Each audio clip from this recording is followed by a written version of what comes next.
Yeah, I am somebody who's passionate about a person's worth. I realized, I think this is where the Lord is calling me. And ever since then, I could not sleep. My coworker knew what I was going through, and she knew that I'm zoning out. She was like, "Don't zone out, don't zone out." So I couldn't sleep. I couldn't work properly. So I totally get what you meant. I grew up like that. I just kept comparing myself to people, and then eventually I got into the wrong crowd. I got into so many vices. That's basically because I just wanted to feel loved and accepted by people. I suddenly realized that He was just preparing me all my life. I really believe courage starts with love. Yeah. You can only be courageous enough when you know that you're loved enough. It really takes courage to simply just go out there and talk to people. It takes courage to talk to somebody who is difficult to love. Wait, there's more. Just wait for it. You'll see it soon. God is preparing something so beautiful for you. Welcome to Talk with the Courageous Heart. I'm glad you are here today. Let's take a moment to breathe, settle in, and begin today's conversation. Kia ora whanau, welcome to a brand new episode of Talk with a Courageous Heart. As I promised you last time, I have another courageous heart today. I'll do an introduction before I get this person in today. I met this person about 6 years ago. We never had a one-to-one interaction, but then since then, I used to see this person on social media doing all the interviews with Praise, all the other guests. I used to idolize him, not just me. There are many people all around the world. I used to idolize him, I used to follow him, take advice from him. So, but again, when I saw him, I was like, okay, I need to be courageous and ask this person, "Oh, Kuya, can I grab you to my? Can you come to my podcast?" Praise God, he was very open and he said yes. So he's here today.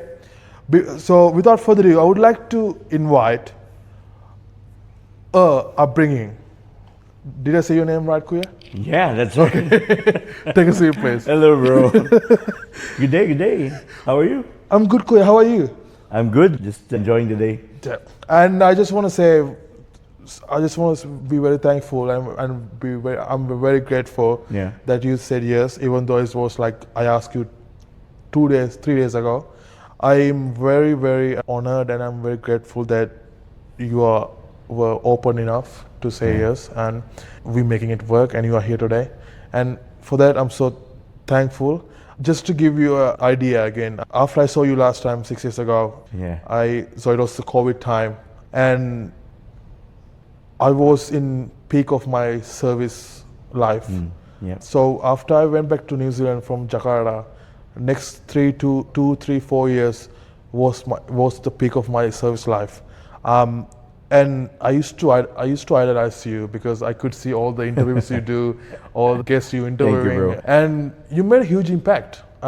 Maybe you don't realize that, like you made a huge impact on many young people's lives, and I'm so grateful, and I just can't be more grateful, and I feel like I'm so blessed that I got the chance to interview you. And who would have thought that I would be able to interview you after 6 years when I saw you last time? And plus, Kuya doesn't have a left hand. For the people who listen to us through his 45, he would explain later what happened and those kind of things. But yeah, he doesn't have a left hand, but he's so good. He can play guitar still without a left hand. And it amazed me when I saw him playing guitar. I was like, oh my God, this guy can do everything.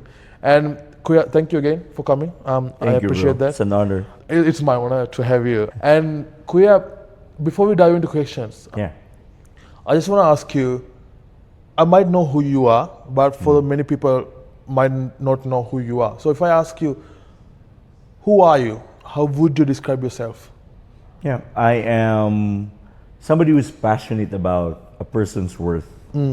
That's what I talk about in all my content. That's my passion, really. Because I know there are a lot of people nowadays who are, lost in their identity. That's right. So I love telling people, reminding people of what their worth is, that they are precious. Yeah. I'm a missionary. Yeah. I'm a full-time lay missionary from the Philippines. I was actually born and raised in the middle part of the Philippines, Visayas. Bisaya? Yeah, specifically Dumaguete City. Okay. That's where I am from. Okay. And I answered the call of the Lord to be a full-time missionary back in 2008. Wow. And ever since then, I've been a missionary. And are you enjoying it? Yeah, I am having the time of my life. It's challenging, but it's all worth it. And I think that's what always we say, you know, God provides. Yeah, God exactly. provides wherever they call us. Anyway, Queer, thank you for sharing that. Well, before we dive into first question, I just want to explain to people, if you haven't seen my podcast before, how this works is, I ask my guests a few questions. It's all about courage, how courage played different roles through different seasons in our lives so far. So the intention is to inspire other people through what we've been through in our lives. So, Kuya, my first question is for you, what does courage mean to you? And can you share a specific moment in your life where you had to live it? Yeah. For me personally, courage is one of the most important virtues in my life.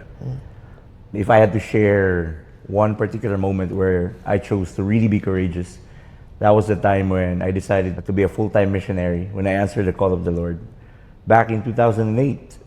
So I was at that time working in a call center. Yeah. So I was doing well, financial wise, everything.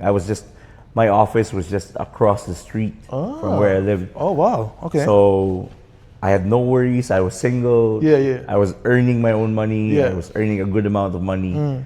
And until the Lord disturbed my life, it actually started when a friend of mine asked me to take care of Youth for Christ in our province. Yeah. Because he was going to Manila to train to become a full-time missionary. Yeah.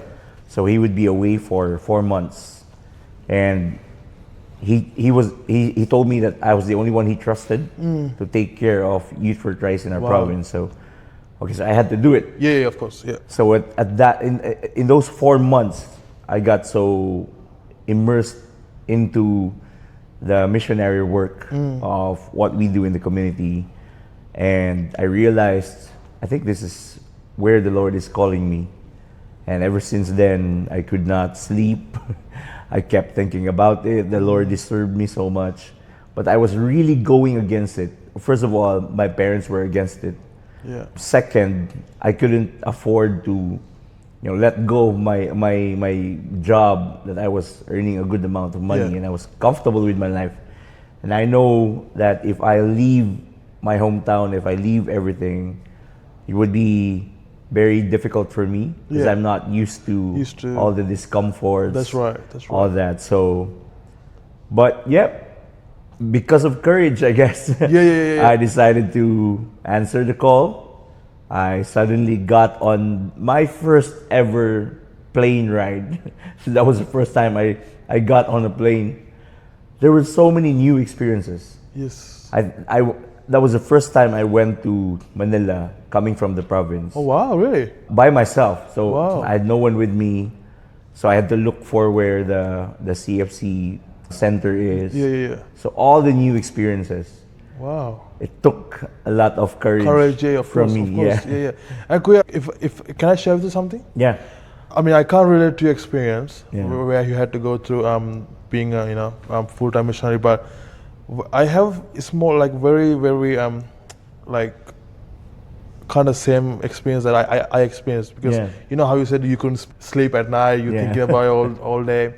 And when I had the calling to starting a podcast, I went to the same phase. Yeah, there you go. Because, I know, because I remember when I'm at work, I just zoned out. I just do work. I don't even know what I'm doing, but I'm thinking about something else. Yeah. And I'm just so invested in that idea. I'm just in my head, even though I'm doing something else, I'm just in my head, I'm planning, how do I make this podcast work? And it's just so funny because my coworker says, Andrew, don't zone out on me. Do not zone out on me, because my coworker knew what I was going through, and she knew that I'm zoning out. She was like, don't zone out. Yeah, so I couldn't sleep. I couldn't work properly. So I totally get what you meant. Exactly. Yeah. Thank you so much for sharing that. The second question is that, as we mentioned earlier, you grew up in a family with few siblings. How many siblings you got? I have two siblings. Two siblings. All okay. boys. All boys. Actually, it was supposed to be three. Yeah. But the third one died. Oh, I'm sorry. Yeah, then I'm supposed to be the fourth. Yeah. Oh, I'm the youngest. Okay. So, because I heard that from your worship last time. Oh, was it? No. Yeah. You talk. Yeah. So, when you did the so I heard what you said in talk, and you said you're just trying to compare yourself to your brothers. So, and as I mentioned earlier, you growing up without your left arm, left hand. What is something that experience taught you about yourself as a person? Yeah. Well, at first it was very difficult for me. Yeah. In a way that I was growing up very insecure. So as I mentioned in my talk before, I had two brothers. Both of my brothers were very athletic. Our father was also very athletic. He was the head of the athletics department in our university where I studied. So they were the ones who were always together. They would go out. Yeah. They would go, cycling, play baseball, and all that. So I was the only one who was always at home, left at home with mom. Yeah. So oh my God. it did not help. No, my insecurity grew and grew. The more as I grew up, and I kept comparing myself to my brothers. Yeah. And it did not. I thought when I joined Youth for Christ at the age of 11 years old, I thought I found a group of friends where I thought I could be accepted and welcomed. But all of my friends played the guitar. I was the only one who couldn't play the guitar. So oh my God. Yeah, the more I got insecure about that, plus my friends were also into playing basketball, and I couldn't. I grew up like that. I just kept comparing myself to people, and then eventually I got into the wrong crowd. I got into so many vices. That's basically because I just wanted to feel loved and accepted by people. I wanted to feel normal. That's right. When I know, even if I know I'm not normal at all. So all that changed when I was called by the Lord to be a full-time missionary. God called me in a time when I wasn't really ready to be a missionary. So I had so many insecurities, all these vices and everything. Yeah. And when I was already training to be a full-time missionary, my training head pointed out to me the insecurity that I had, that insecurity that I didn't even see it for myself. I didn't see that I was insecure. Wow. He pointed out to me that I did not love myself. Wow. So that was all those realizations just came flooding in for the rest of my life. Yeah. I just suddenly realized, you're actually right. I didn't like myself at all. And that's also the major reason why I was also holding back when it comes to my relationship with the Lord. I was holding back because I didn't like how He created me. That's right. Yeah. And so I didn't try to excel or make an effort in getting to know Him. Yeah, that's and right. all that. And I also did not make an effort in taking care of myself because I did not like myself. So all that, until all those realizations came.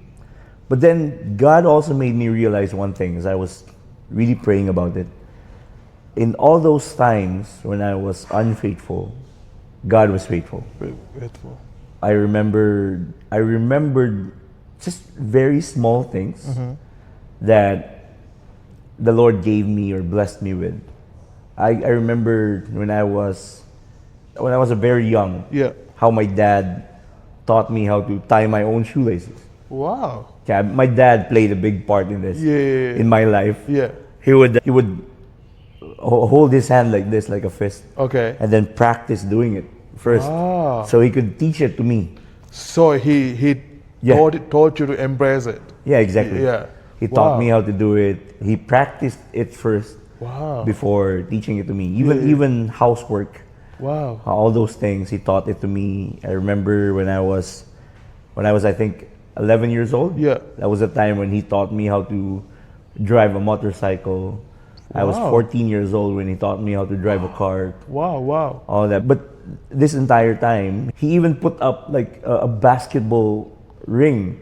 No way. A basketball board outside the house. He bought a ball. Yeah. And he taught me how to dribble the ball. He taught me how to shoot the ball and everything. Wow. So I learned how to play basketball. And my insecurity, also because of my insecurities, Yeah. I remember I just wanted to fit in. Yeah. So I tried out for high school varsity basketball. Wow. How did that go? I did that. Okay. I believe that took a lot of courage for me. Of course. Oh my God, yes. But imagine that was born out of my insecurity. Yeah. Just to be able to do that, just to, wanted to fit in. That's right. I was even, discriminated by the coach. Because when he looked at me, he's like, "Can you really play?" Oh my God. But then he was holding this ball. He tossed it to me. Yeah. He was holding a small tennis ball. Okay. He tossed it to me. He said, if you catch this, try out. If you can't, go home. So he tossed it to me. I caught it with one hand. Then, okay, try out. Then I was drafted to play as a starting five in that team. Wow. Yeah. That's crazy. Exactly. I played power forward in that team. So good. Wow. Yeah, and then Wow. eventually when I also coming out from my insecurity, Yeah. I taught myself how to play the guitar. Because all my friends played guitar. Play the guitar. Yeah. So I wanted to fit in. Yeah. So I taught myself how to play the guitar. I just turned the guitar the other way around. Play the chords with my right hand and started strumming with my left arm. And when I saw you playing 6 years ago, I was like, oh my God, what can't he not do? He can do everything. I was like, oh my God. Thank you for sharing that. I remember how we're talking about how you can play guitar and how you learn how to play guitar. And may I ask, do you play in the music ministry? I do, yeah. Wow. And so good. Let me ask you next question. As you look at where you are today, do you feel a sense of happiness or peace? And how has courage helped you arrive at this place? Yeah, definitely. Because before, as I was growing up, I was all over the place. Yeah. I was playing this comparison game. I kept comparing myself to people.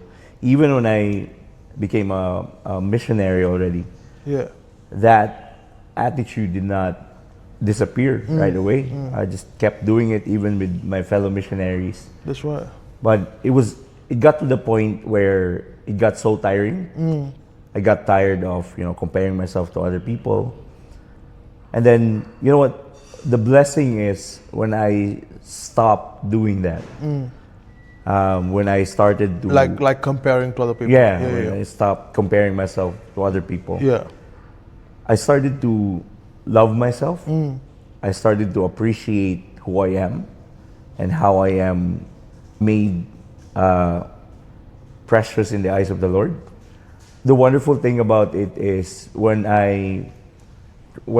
God brought me into this transformation, He showed me all the little things that I can do, that I learned to do.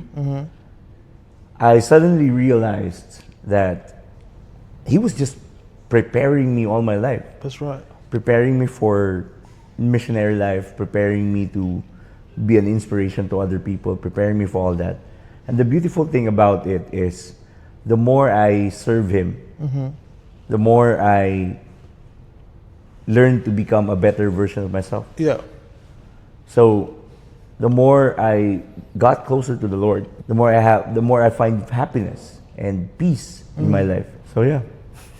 Kuya, can I ask you a question? Like I know you mentioned that you used to question God. Yeah. Because of how you're born. Yeah. How did you have the courage or faith or love to get to know Him more, and also plus working to serve Him even more and more every day? How did you have the courage or faith? I really believe courage starts with love. Yeah. you can only be courageous enough when you know that you're loved enough. So for me, it all started there. Because before, I thought God didn't like me, God did not love me, doesn't love me, because He created me this way. Yeah. But when I saw all those things that I am able to do that normal people can do, I saw that He was faithful in my life and that He loved me deeply. And realizing that I am loved, it just simply gave me that courage to share my life to other people as well. Yeah. So that's where, for me, that's where it starts, just to be open to God's love. Yeah.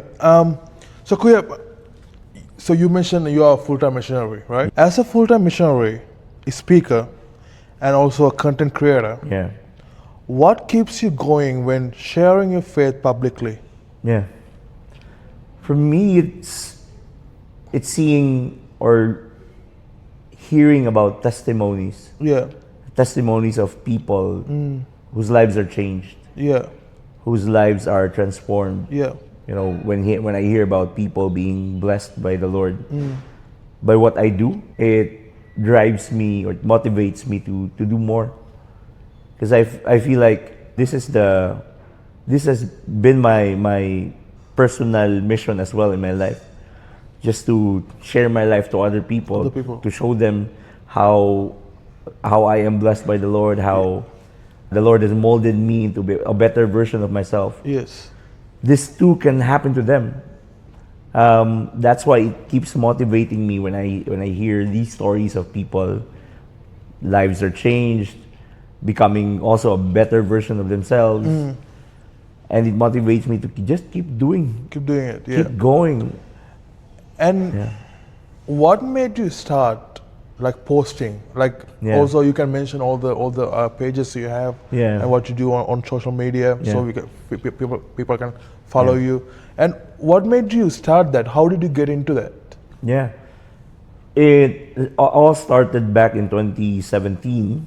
When a brother out of the blue just told me, I think you need to vlog.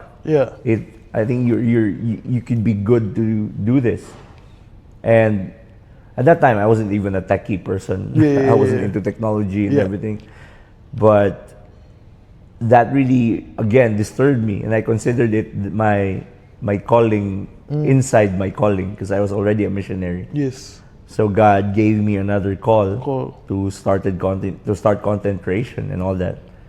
So I was very hesitant because I didn't want, people thinking of me differently. So, but there was this content creator who I really looked up to. His name is Father Luciano Feloni. He died a few years back. But his content really inspired me a lot. And I attended this social media summit, and he was a speaker. And after the talk, I saw him at the back. So I approached him and told him my dilemma. And I feel like there's this calling to do content creation, but I don't want to do it. Then he asked me the question, why do you want to do it? And then that's when I shared everything to him. Because I told him I was insecure my entire life and all that. And, I know that there are a lot of young people today who go through the same insecurities, thinking that they are not worth anything, that they are not loved and all that. I want to tell them how precious they are. I want to tell them what their real worth is. And that's when he told me, then you should start it. Because your reason is not selfish, it's very selfless. So that's why, do it. Start it. And that's when I started doing my own content creation. It's called Share Ko Lang by Er Abringe. It's actually a Tagalog phrase. Share Ko Lang means just sharing. In Tagalog. And it's actually supposed to be S-H-A-R-E. So Share Ko Lang. But I changed it because my name is Er. I changed it to S-H-E-R. That's very creative. Very creative. I mean, I follow your TikTok account. But I mean, I can't. I'm not Filipino, so I can't. I can't really understand. But like, I really like I really like how you put yourself out there. Don't care what other people might think or whatever they say. But like there was a question that you gave us a talk about media, and I just want to ask you the question because you mentioned your why is more important. Yeah, true. And since I started this podcast, that I know my why. Yeah. But also I've been feeling a bit of selfishness in like when you ask why, I have two reasons. First reason is, of course, I wanna give people a place, a platform to share their story because every story deserves to be heard, and we can inspire other people through what people have been through. And my selfish reason is self-growth. Okay. Is that selfish to think because I think doing that, I can improve my public speaking and my skills, and I've been questioning it. Am I being selfish? What do you think? For me, I think it comes with it. Yeah. I didn't know how to speak in public before I started doing this. Yeah. So it's just kind of part of it.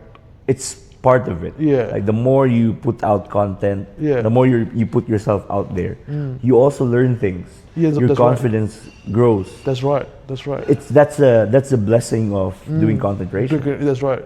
But I think that should not be the motivation. No. The motivation to just keep doing what you do should be for other people. Other people. That's right. Yeah. That's right.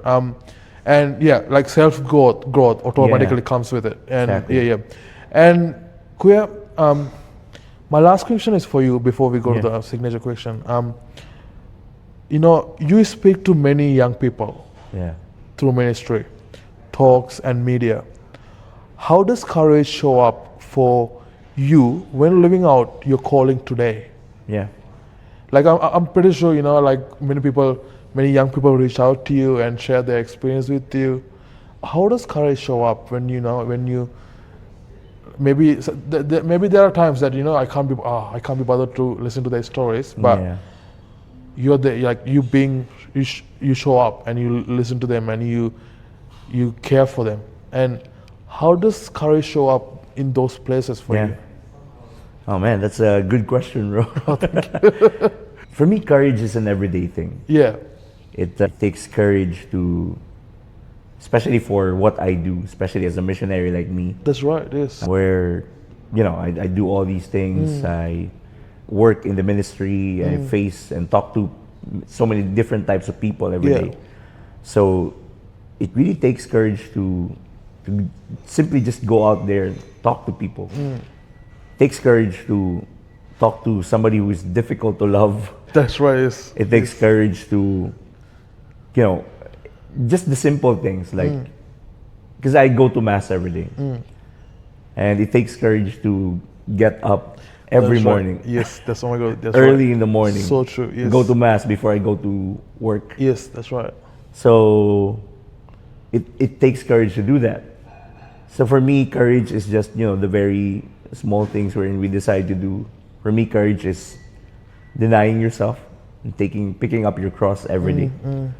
So if it's just up to me, I would not be doing this. I would just be, living comfortably at home. That's right. If it is up to me, I wouldn't talk to, difficult people.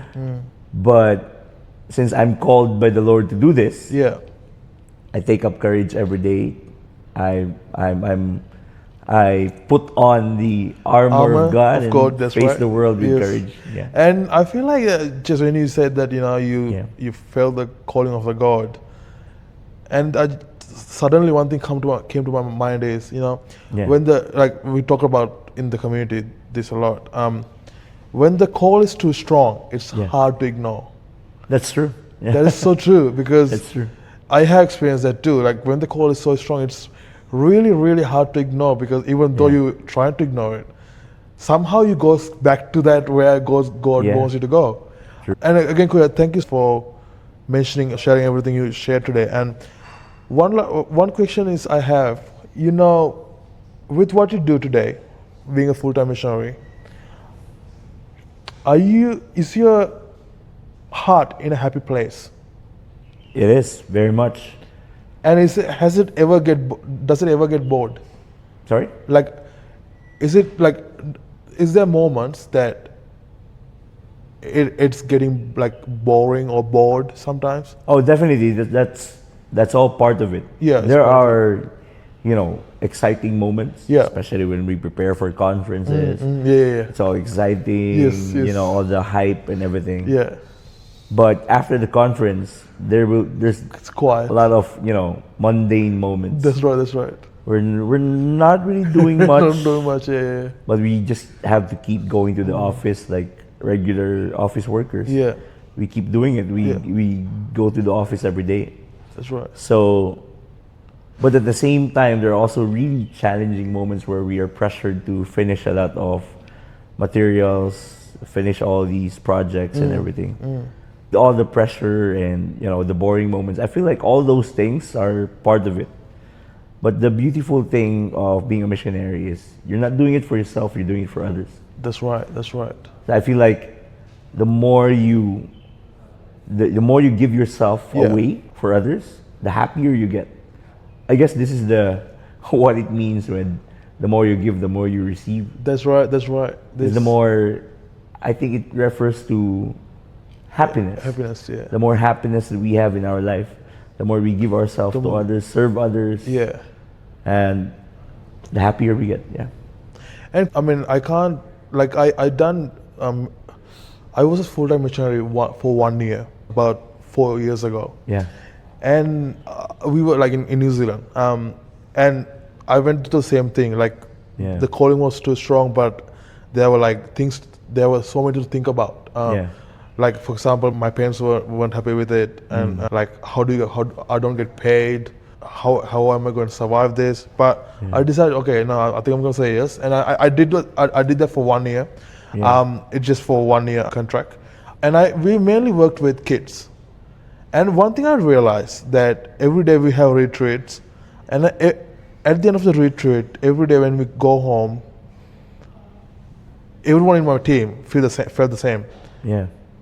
We felt drained. And I'm pretty sure that working with other people or serving, you feel the same thing. Yeah. And what do you do to look after yourself? Oh, prayer, that's number one. Prayer does help, yes. Prayer for me, that's the very reason why I go to mass every day. Yeah.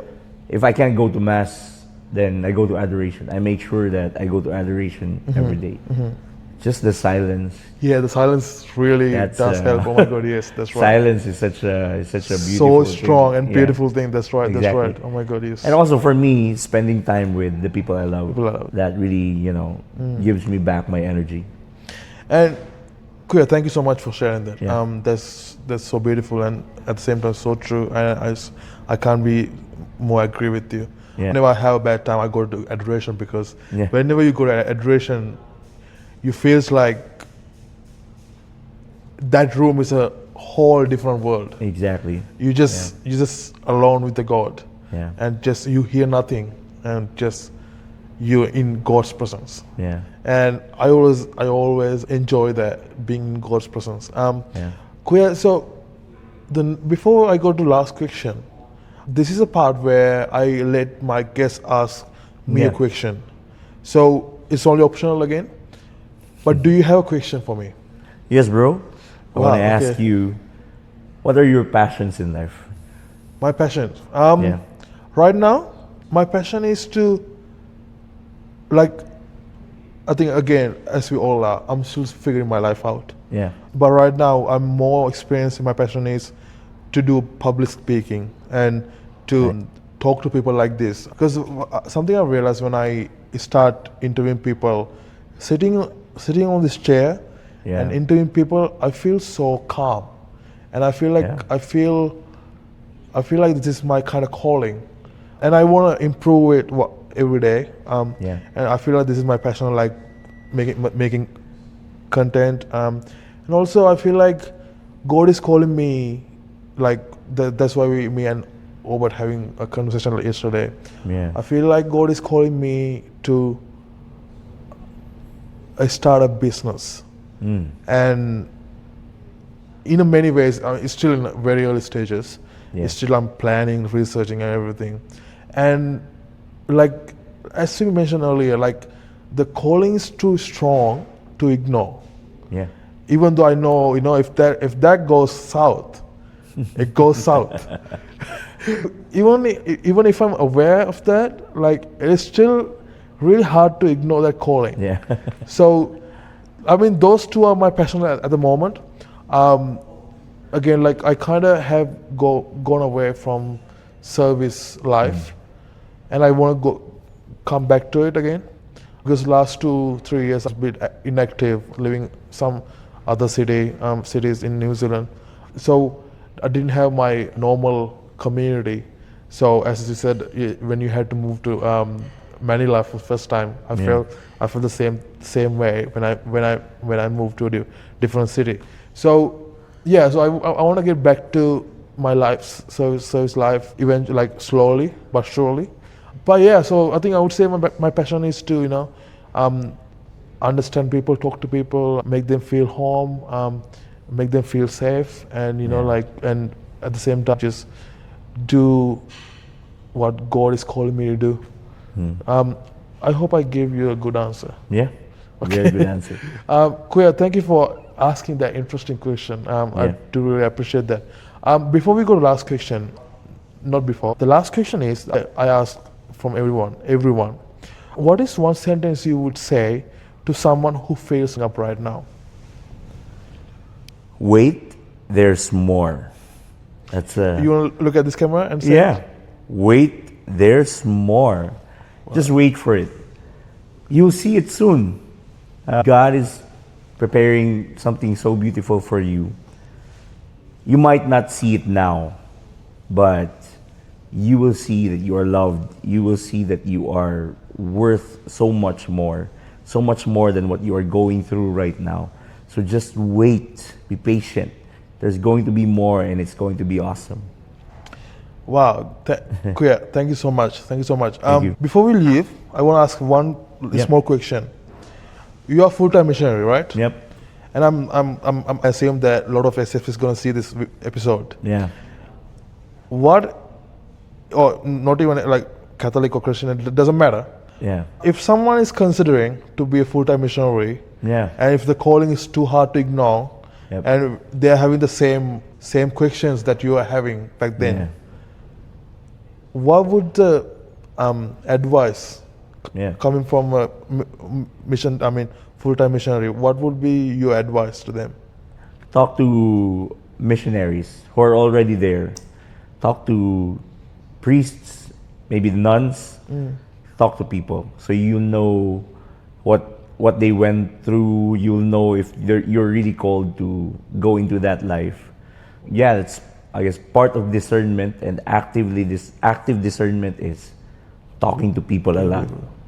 Kuya, thank you so much again. Thank you so much. Again, Kuya, well, that's all I have for you today. Thank you so much. Look, I just really want to honor you and for your service you do. And I know it's not easy service that you do.